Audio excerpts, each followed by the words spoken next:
Welcome to Higantes Festival! To the Gigantes Festival.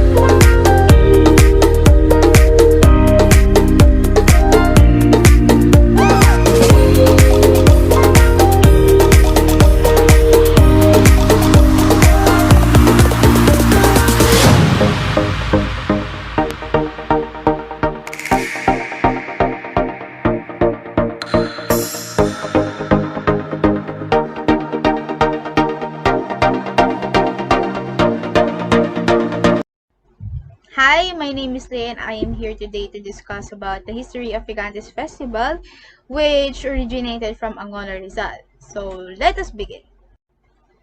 So, originally, this festival celebrates the parade of hundreds of giant papier-mâché puppets, essentially portraying the common people's mockery for their Batachenda owners during the Spanish colonial period. So, for how many years did the Spaniards colonize the country of the Philippines? So, the answer is it was about 333 years, which is the longest period where the Philippines was colonized in its history. So, if we are going to trace back to the Spanish colonial rule, Angono was still a ruled hacienda where celebrations were prohibited and only one festival per year was commenced. So the Angonos, the people of Angonos, use this festival as an opportunity to mock their Badashenda owners by creating giant puppets using paper maches in the form of caricatures, inspired and taught to them by Spanish friars. So, what is Spanish friars? So, in Tagalog, we also know them as fraile, and in simple terms in English, we also know them as a priest. This festival was celebrated alongside the feast of Saint Clement, uh, the patron saint of the fishermen in Angono Rizal. So, based on the story, the first phase of the first Gigante was very, very similar to the lantern's image or the Angono Hacienda's owner who at that time decided to hire farm workers from Morong Rizal instead of his Angono natives. His bulging eyes, his arms encircling his waist, making an arrogant and boastful stance, certainly caught the sarcasm and the satire of his Angono natives. That is why when you go to this festival, you can see their puppets creating this stance, arms encircling his waist. Their face is a little bit unusual, but then it is a form of art we call is a caricature. So that is the history of the Gigantes Festival. So that is all. Thank you for listening to me as we go through the history of Gigantes Festival. Now let us proceed to the next reporter, which she will tackle about why is this festival called the Gigantes Festival. And that is all. Thank you for listening. Bye.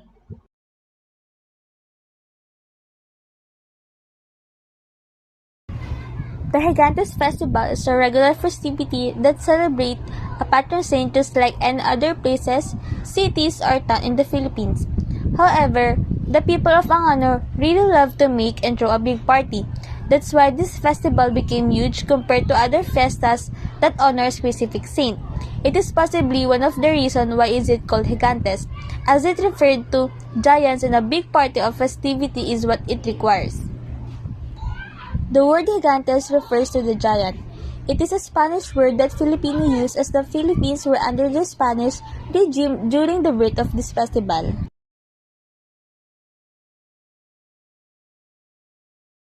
I am Nicole Ira Lariba. The use of paper mache is a reflection of the town's artistic streak. The giants, locally known as the gigantes, are designed to express a person's character or a unique idea. According to the locals, this practice began when the locals of Angono created a dummy to portray a mean landlord, who was best recognized by his foul mannerism and an imposing height.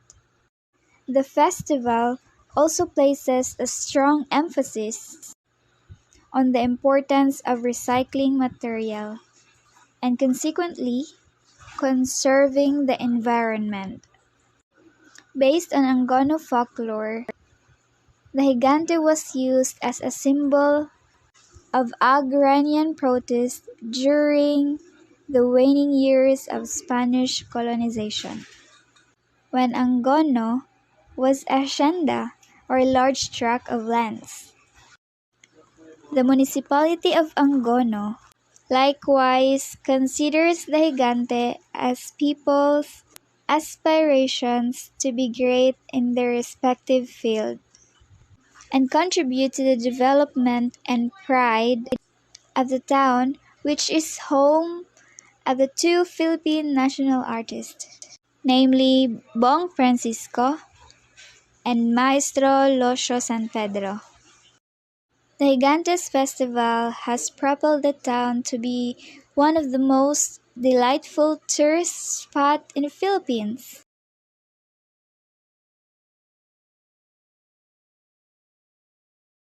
I am Rani Rochelle Serot. Where and when did the Gigantes Festival celebrated? The Gigantes Festival is an annual festival held in Angono Rizal, when the town comes alive with the vibrant colors, vivacious crowds, and a sense of belonging for locals.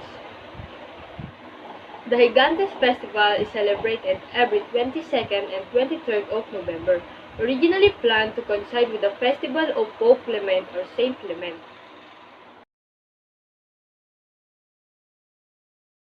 Saan nagsimula ang Gigantes Festival? Nagsimula ang Gigantes Festival noong 1800s sa pamumuno ng mga Spanish colonial rule.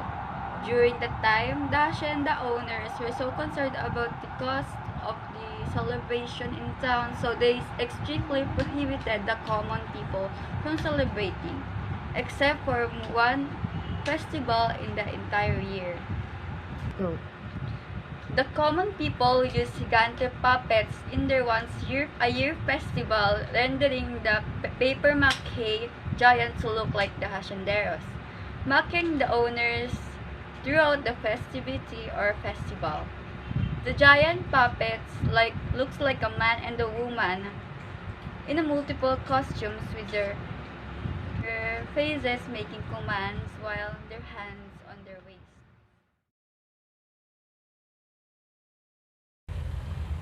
So, the body is made of bamboo, but other materials like yantok, rattan, intin, iron bars can also be used. There are so many materials that can be used for making and celebrating Gigantes Festival. And the very familiar materials that can be used was paper mache.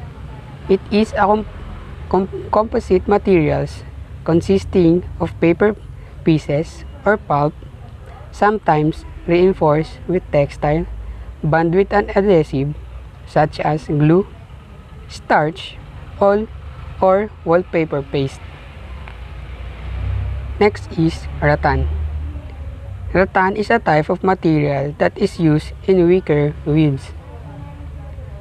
It is the material that they use to make a body of gigantes to make it easier for a puppeteer to carry it during the long procession, but some used aluminum strip as a body of gigantes. And of course, the main decoration of gigantes was that material used is keeping. It is produced from rice paste. It was impressed particularly by a house that displayed 4 giant sunflowers. Gigantes Festival. higanteng pagdiriwang para sa higanteng pagkakaisa. Every November, the Lakeside Municipality of Angono in the province of Rizal celebrates Gigantes Festival honoring San Clemente, the patron saint of fishermen. These are a great lineup of activities await you at the Gigantes Festival in Angono. First is the Gigantes Festival press conference at Sangguniang Bayan Hall every October 28. Next is GAD IEC on Women in National Building at Angono Forest Park every October 29. Cosplay contest Angono's local mythology of Angono Municipal Plaza every October 30. Birth celebration of national artist Carlos Botang Francisco at SM Center Angono every November 4. And Angono Beyond Exposure Photo Exhibit at SM Center Angono every November 4.